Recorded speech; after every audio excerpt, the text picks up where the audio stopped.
নতুন দিয়ে কিছু বলবে? পিউ এই আইসক্রিমগুলো সব নিয়ে নেয়, আরে এই বাটারস্কচ আইসক্রিমগুলো কেউ খাচ্ছে না ঘরে, শুধু শুধু পড়ে আছে। তুই যদি খাবি তো খা, নয়তো কাউকে দিবি তো দিয়ে দে। কেন খেলো না কেন? না, বলছে যে এই আইসক্রিমগুলো নাকি এখন আর বাজারে চলে না। বাবান তো বলছে 2-in-1 ভ্যানিলা এই আইসক্রিম আমার চোখে দেখতেই পারে না, দু চোখে। এখন কিছু নতুন ধরনের আইসক্রিম উঠেছে, বলছে এগুলো নিয়ে আসবে তো এসো, নয়তো এগুলো কাউকে দিয়ে দাও। তো কাকে আর দেবো? আর ফেলিস না, বুঝলি তো? কাউকে দিয়ে দিবি তাও আছে, কিন্তু তুই রাখবি তো রাখ। ঠিক আছে, তুই বাবানকে বলো যে পিউ আন্টি আজকে একটা ভালো আইসক্রিম করে তোকে খাওয়াবে। আর তুমি বলো না জানো যে আমি ম্যাঙ্গো দিয়ে আম দিয়ে আইসক্রিম বানাবো। তাহলে চলো, তোমরা ভিডিওটা দেখতেই পাচ্ছ যে এই ফেলে দিতে বলেছিল নতুন দিয়ে এই আইসক্রিমগুলো। ফেলে না, কাউকে দিয়ে দিতে বলেছিল। তো এই আইসক্রিমগুলো দিয়েই আমি চলো আজকে ম্যাঙ্গো আইসক্রিম বানাবো।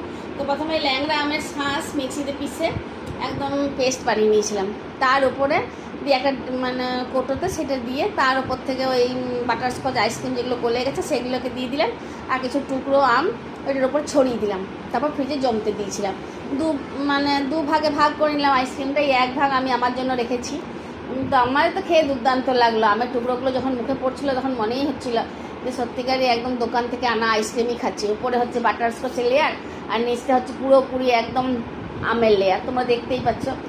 বাবানেরও রেজাল্ট আসবে, দেখে কি বলেন। কি বলছিস বিলু? রেজাল্ট চলে এসছে, 100 পেয়েছি। তাহলে দেখলে, এবারে তোমরাই ডিসিশন নাও যে কি করবে, ঘরে বানিয়ে খাবে না বাইরের থেকে নিয়ে এসে খাবে। তবে আমি একটা কথাই বলবো যে বেশি ঝামেলা না করে ওই 2-in-1 ভ্যানিলা বা আমুলের যে সাধারণ আইসক্রিমগুলো আছে সেগুলো নিয়ে এসে, আর তার সাথে লিচু, ডাবের শাঁস, আম এগুলো মিলিয়ে বা যে কোনো ফল মিলিয়ে তোমরা জমিয়ে পরে বাচ্চাদেরকে দিতেই পারো। একটু ফলও যাবে আর ভালোও লাগবে খেতে। তাহলে আমার যদি ভিডিওগুলো ভালো লাগে তাহলে অবশ্যই সাবস্ক্রাইব করবে, শেয়ার করবে।